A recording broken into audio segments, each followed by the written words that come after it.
Imagine knowing what someone's truly thinking, even when their words tell a different story.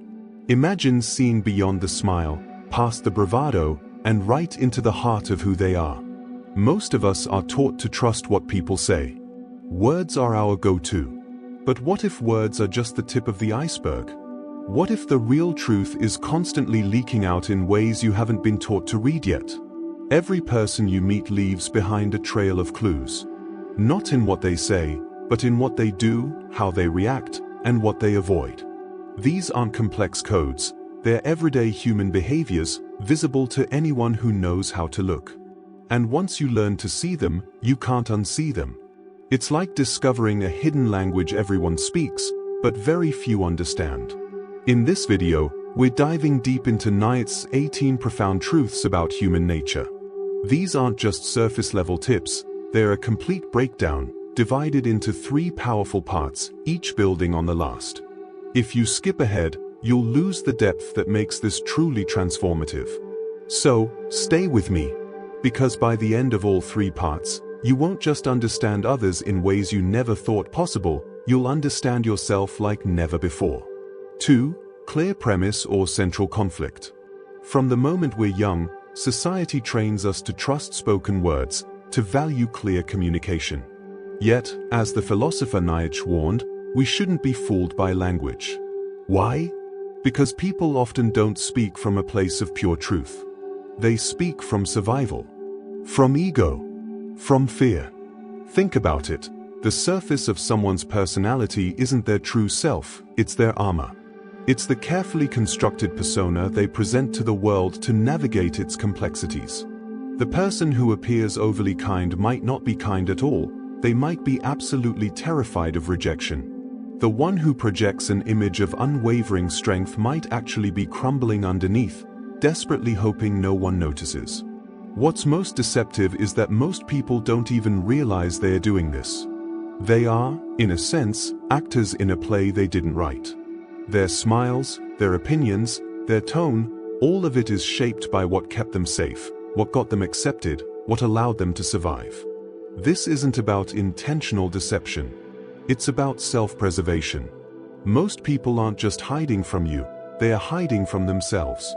Nietzsche famously said, "Every profound spirit needs a mask." He didn't mean this as an insult. He meant it as a crucial warning: don't confuse the mask with the person underneath. The central conflict here is our inherent human tendency to wear these masks for survival, and the profound challenge of seeing beyond them to the genuine individual. 3. Relatable or compelling characters. In this journey, you are the central character. You are the observer, the learner. These 18 truths will equip you with a new lens through which to view humanity. Instead of seeing a world of baffling, inconsistent individuals, you'll begin to see patterns, motivations, and underlying fears that explain seemingly complex behaviors. You'll encounter archetypes we all recognize: the overly confident boss, the perpetually cheerful friend, the person who always criticizes others.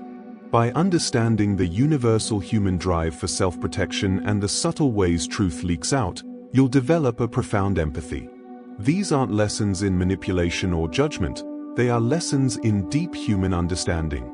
The goal isn't to expose flaws, but to reveal the shared vulnerabilities that connect us all. You'll learn to look for the cracks in the mask, the moments when the true person shines through, often unconsciously. This skill will make you not just a better reader of people, but a more compassionate, less easily fooled individual. You'll become someone who can see the frightened child behind the angry adult, the hidden insecurity behind the loudest boast. And that, in itself, is a profound character arc. 4. Structure, beginning, middle, end. Our journey into these truths is carefully structured to maximize your understanding. Part 1. The cracks in the mask. We'll start by exploring the initial signs that someone's public persona is not their complete story. You'll learn to spot the subtle tells, the moments of tension, the automatic criticisms, the revealing silences. This section lays the groundwork, teaching you where to look for the truth that people unknowingly leak. We'll cover the first 6 profound psychological truths, focusing on those immediate, observable indicators. Part 1. The cracks in the mask. Here's what no one tells you. People leak the truth all the time. Not in their carefully chosen words, but in the small cracks, the fleeting moments, the way they look away, the laugh that lasts too long, the quick change of subject when a conversation gets too personal. These aren't mistakes, they are genuine revelations. Truth 1. Everyone wears a mask to survive, not because they are fake, but because they are scared. To navigate society, people create a version of themselves they hope will be accepted. These masks aren't perfect. They slip. The first sign of truth is tension. Watch for what makes someone visibly uncomfortable. That's where the real person begins to show. It's a subtle flinch, a tightened jaw, a quick glance away. That discomfort signals a boundary, a place where their mask is stretched thin. Truth 2. What someone hates in others reveals what they are hiding in themselves. This is one of Nietzsche's sharpest insights: projection. When someone constantly mocks arrogance, they are often insecure about their own self-worth.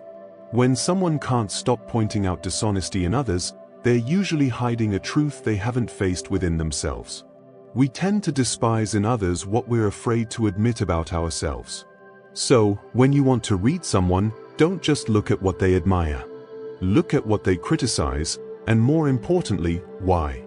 The intensity of their criticism often mirrors the intensity of their own hidden struggle. Truth 3. Silence reveals more than words. Nietzsche didn't believe truth came from talking. In fact, he saw language as a tool of the herd, often used to avoid confronting reality. When someone pauses before answering, when they dodge certain topics, when they give short, rehearsed replies to deep questions, that silence is louder than any speech. A person avoiding vulnerability is revealing everything about what they fear. The gaps in their conversation are often more informative than the content. Truth 4. Excessive virtue is often disguised vanity. Be wary of the person who loudly proclaims their purity, the one always correcting others, always preaching.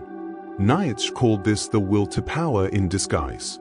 Sometimes, morality becomes a mask for superiority. The louder the virtue signal, the more likely there's something being hidden behind it. Real goodness doesn't need applause, it simply is. It operates quietly, without demanding recognition. Truth 5. People don't lie to you first, they lie to themselves. This one changes everything. The lies you hear from people, "I'm fine, I'm over it, I don't care," aren't usually designed to hurt you. They're lies they've rehearsed so often, they genuinely believe them. Nietzsche understood self-deception not as evil, but as a defense mechanism, a way to keep functioning in a painful world. So, when someone's story doesn't quite add up, don't immediately assume they're trying to deceive you. Realize they've been deceiving themselves far longer. And that's what makes reading them possible, because the inconsistencies ultimately reveal the truth. Truth 6. Where someone feels superior, they are hiding inferiority. This is pure Nietzsche. He believed that outward displays of superiority are often overcompensation. If someone constantly reminds you of their accomplishments, they likely fear they are not enough. If someone puts others down casually, they're probably terrified of being overlooked. Real confidence doesn't need to compete, it just is. So, if someone needs to dominate, control, or constantly prove themselves, look deeper. Behind that throne, you'll often find a scared child wearing a crown, desperate for validation. You're probably starting to feel it now, a shift in how you perceive the world. You walk into a room, and suddenly, the patterns speak louder than the words. You see someone interrupting constantly and realize it might not be arrogance, but a deep-seated fear of being forgotten. You see someone post obsessively about happiness, and you sense it might be a cry for help. You're not reading minds, you're reading the mask. And Nietzsche has given you the flashlight. Part 2. The Roots of Behavior. In Part 1, we learned how people build personas to protect themselves. Now, in Part 2, we go deeper, exploring the fundamental forces and hidden pains that drive those behaviors, leading to those cracks in the mask. Nietzsche believed that the self is not a stable thing. It's a performance, a stitched-together role meant to survive the world. And the moment that performance is threatened, the truth leaks out. Truth 7. Most actions are driven by unconscious fear. Why does someone over-explain? Why do they dominate a conversation or disappear completely? Why do they say yes when they clearly mean no? The answer, more often than not, is fear. Fear of abandonment, fear of rejection, humiliation, or failure. Nietzsche understood that humans rarely act from pure desire. We act from a deep, often unconscious, fear of loss, loss of status, loss of love, loss of self-worth. So, when you want to read someone, stop focusing on what they say they want. Instead, ask yourself, what are they afraid of losing? That's where the deeper truth lives. Truth 8. When someone criticizes too much, it's projection. Next time someone constantly critiques others, listen closely. The man who mocks emotional people might be terrified of his own feelings. The woman who belittles others for their appearance might be locked in a secret war with her own reflection. Nietzsche said that judgment is almost never about the other, it's about the self. When you hear repeated criticisms, don't be distracted by the target. Instead, trace the line back to the speaker. What part of themselves are they trying to disown? Projection isn't just a defense mechanism, it's a confession. If you listen right, it tells you exactly where someone's pain lives. Truth 9. Guilt hides behind false confidence. There's a kind of person you've probably met, the one who seems overly sure of themselves, always in control, always composed. But watch long enough, and you'll see the tension in their jaw, the way they over-prepare, the defensiveness under pressure. Nietzsche observed this phenomenon in leaders, teachers, preachers, those who perform certainty because they are scared of being seen. When someone is chronically confident, look for the guilt they are trying to bury. Maybe it's something they regret, or a version of themselves they are trying to prove wrong. Real peace doesn't perform. So, when someone seems too confident, don't be intimidated. Be curious. Truth 10. People betray themselves through exaggeration. This one is subtle but powerful. Once you see it, you can't unsee it. Someone who constantly says, "I don't care what anyone thinks," likely cares deeply. Someone who claims, "I'm always happy," likely isn't. Exaggeration is a tell. It's the ego trying to drown out doubt. Nietzsche believed that extremism in any direction is a form of imbalance, not strength. So, when someone's statements sound too absolute, don't believe the content. Read the insecurity underneath. Exaggeration is volume. The question is, what are they trying to silence? Truth 11. Those who seek control often fear inner chaos. We seek control everywhere, in our jobs, our relationships, our routines. But some people crave it to the point of obsession. And that's a significant sign. Nietzsche saw this clearly. When the inner world is disordered, the outer world must be managed obsessively. If someone micromanages every detail, if they can't handle change, if they dominate people to feel powerful, it's not because they are strong. It's because something inside them feels deeply out of control. So, instead of fearing the controlling person, see them for what they are, someone terrified that the moment they let go, it will all fall apart.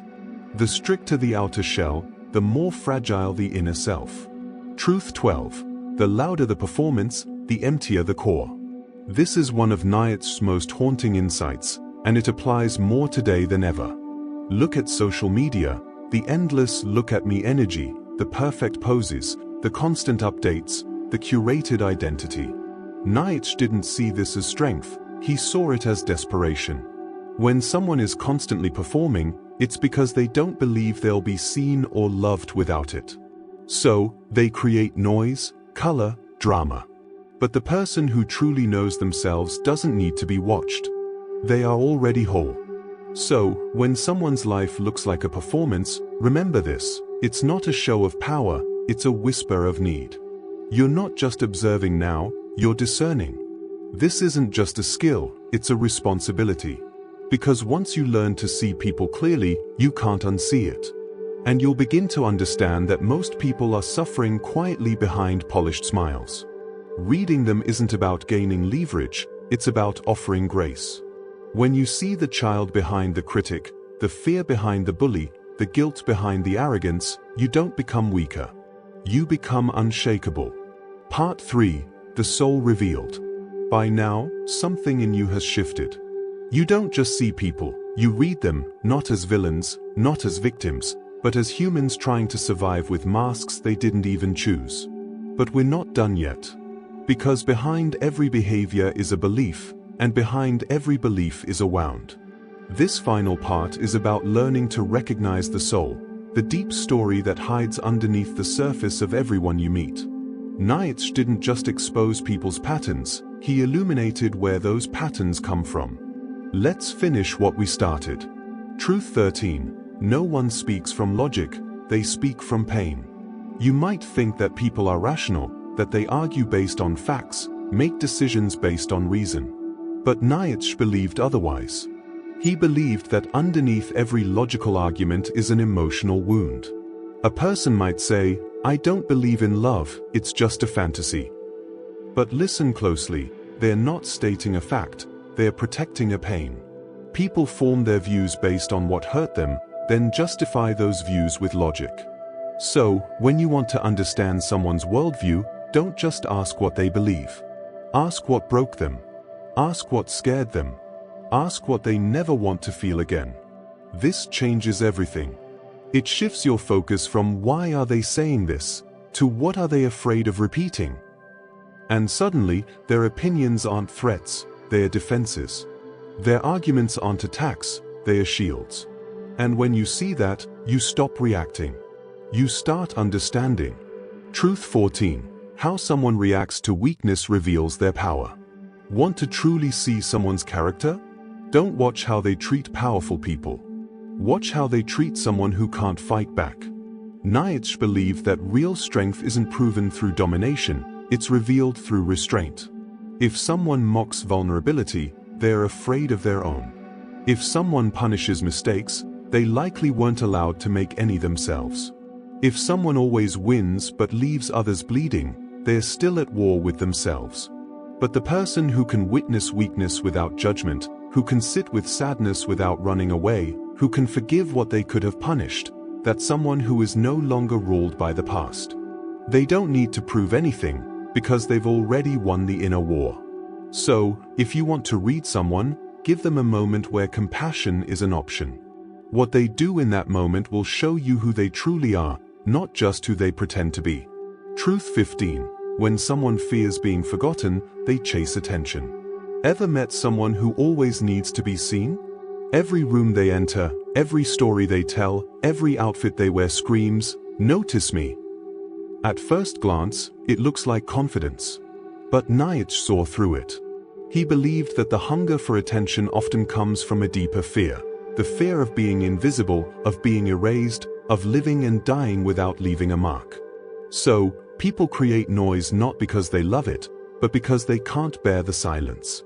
The child who was ignored becomes the adult who overcompensates. And instead of asking for love directly, they demand it indirectly through performance, drama, or chaos. So, when you see someone who's too much, don't be quick to judge. Ask what they are afraid will happen if they are not enough. Because sometimes, attention isn't vanity, it's a cry. Truth 16. The person they attack is often the person they envy. One of Nietzsche's boldest truths, and one of the hardest to admit, is this: people don't always attack because they hate. They often attack because they admire, but feel they can never be like the other person. Criticism is easier than admiration. So, the person who tears down someone successful, who mocks someone confident, who gossips about someone free, isn't just mean. They're in pain. Because to see someone embody a part of you that you've abandoned is to be reminded of what you've lost. So, instead of celebrating the other, we try to destroy them. But envy is just unspoken desire.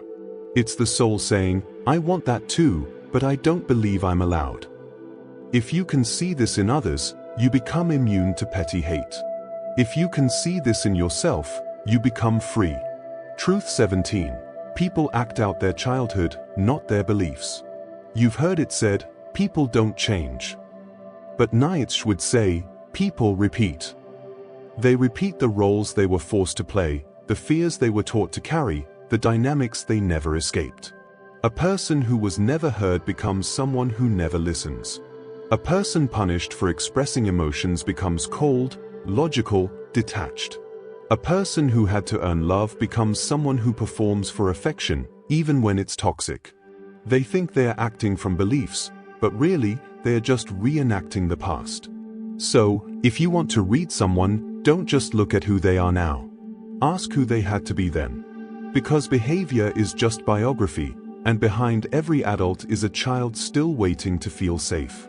Truth 18. Their patterns are a confession, if you know how to listen. This is the final truth, and it changes everything. People don't always know how to express what hurts, but they will show you, again and again, through their patterns. A person who ghosts when things get close. A person who overworks to avoid stillness. A person who flirts with everyone but connects with no one. These aren't random behaviors. They are confessions. They are saying, this is how I protect myself. They are saying, this is where I was hurt. They are saying, this is what I fear repeating. Nietzsche believed that if you learn to listen deeply, not to words, but to patterns, you can hear the truth before it's spoken. And when you do, something amazing happens. You stop personalizing. You stop judging. You start understanding. You become a mirror, not a weapon. You become someone who sees and still chooses grace. And that, more than any tactic or trick, is what makes you truly powerful.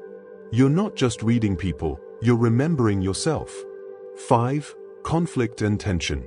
The central conflict driving this understanding is the tension between the persona people present and the hidden truths they carry.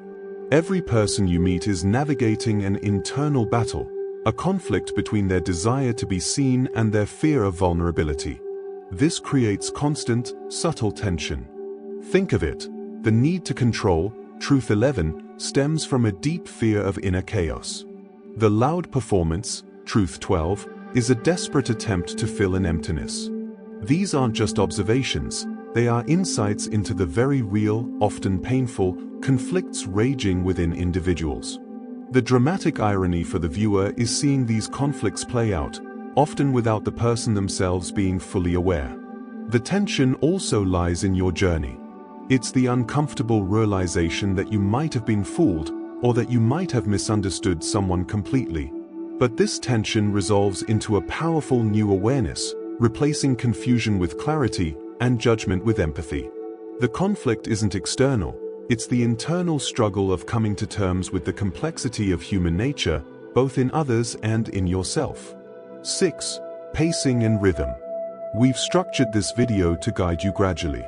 Each truth is presented clearly, with time to absorb its meaning, before building on the next. Short, punchy sentences are used for impact, while longer, more reflective passages allow for deeper consideration. We'll use moments of silence for emphasis, giving you space to reflect on the weight of a particular truth. The rhythm will build from the initial cracks to the deeper roots, culminating in the profound soul-level understanding. This deliberate pacing is designed to prevent information overload, allowing each truth to sink in and become part of your new way of seeing. 7. Authentic and impactful dialogue. My goal isn't to lecture, but to guide. The language is chosen to be clear, avoiding jargon where possible, and using analogies, like the mask, the mirror, the flashlight, to make abstract concepts tangible. Each statement is crafted to directly reveal character and advance your understanding. Instead of saying, people engage in behaviors stemming from insecurity, we say, where someone feels superior, they are hiding inferiority. This is more impactful, more memorable. We focus on showing, not telling, by describing observable behaviors and then immediately connecting them to the underlying Nietzschean truth. The dialogue aims to be not just informative, but transformative, sparking aha moments. 8. Emotional resonance. This journey isn't just intellectual, it's deeply emotional. As you learn to see the fear behind the mask, the pain behind the logic, the loneliness behind the performance, you will inevitably feel a profound sense of empathy. The video is designed to make you feel connected to the human experience, recognizing universal struggles. When you understand that no one speaks from logic, they speak from pain, you move past frustration and into compassion. When you realize that the person they attack is often the person they envy, you see the hidden longing, not just the outward hostility. This journey aims to shift your emotional response from judgment to understanding, from anger to grace. It's about building a deeper, more meaningful connection with humanity, including yourself. 9. Theme or message. The core theme weaving through all 18 truths is this: the truth is always leaking out, if you know how to read the signs. It's about moving beyond superficial interactions to a deeper, more authentic understanding of yourself and others. The message is one of awakening to the subtle language of human behavior, to the universality of fear and self-preservation, and ultimately to the profound potential for compassion. It's about recognizing that every mask, every defense, every pattern is a story, a confession, a silent plea. 10. Satisfying ending. Now, breathe. Let everything we've explored sit with you for a moment. Each truth in this video wasn't just an observation about the world, it was a key. A key to understanding the people around you, yes. But more importantly, a key to unlocking the parts of yourself that often remain hidden in plain sight. Because the truth is, when we look closely at others, their habits, their wounds, their contradictions, we're really tracing the outlines of our own reflection. Every pattern you saw in someone else lives somewhere inside of you. Every behavior you've judged, every flaw you've laughed at, every lie you've spotted in someone else's mask, they all whisper something about you. About the fears you carry, the stories you were told, the identity you've been building, defending, and protecting for as long as you've been alive. This video might have felt like it was about other people, but it never was. It was always about you. You, the child who learned to please just to feel safe. You, the teenager who built walls instead of asking for help. You, the adult still trying to make sense of it all, still wearing masks, still seeking approval, still wondering if you're too much or never enough. And here's the hardest truth of all: we see the world not as it is, but as we are. When Nietzsche said he who fights with monsters should see to it that he himself does not become a monster, he wasn't warning us about others. He was warning us about ourselves. Because sometimes the monsters we fear out there are shadows of the ones we carry within. But that's not the end of the story. This isn't where your journey stops. This is where it begins. Because once you become aware, truly aware, of your own patterns, your own scripts, your own role in the story, you reclaim something powerful: choice. The choice to stop running. The choice to stop pretending. The choice to look into the mirror and say, I see you. I know where you come from. But you don't control me anymore. You get to decide who you become next. And that's what makes this moment so important. If something in this video cracked something open inside you, even just a little, don't ignore it. Let it change you. This isn't just another video. It's a conversation, a connection, a wake-up call. If something in here made you feel seen, comment below. Which of the 18 truths hit you the hardest? What part of yourself did you meet for the first time? Don't be afraid to be honest. Because honesty is how we start to peel off the layers, one by one, until something real is left standing. And if this resonated with you, if it stirred something inside you didn't know was there, subscribe. Not just for more content, but for more moments like this, more glimpses into the truth, more reminders that you're not alone in feeling what you feel. This is just the beginning. You've spent years surviving behind a mask. Now, it's time to live without one. You don't need to be perfect. You just need to be real. You're not broken. You're becoming. So stay with us. Keep watching. Keep questioning. Keep awakening. And remember, you're not here to escape reality. You're here to finally face it and rise. Let's keep going.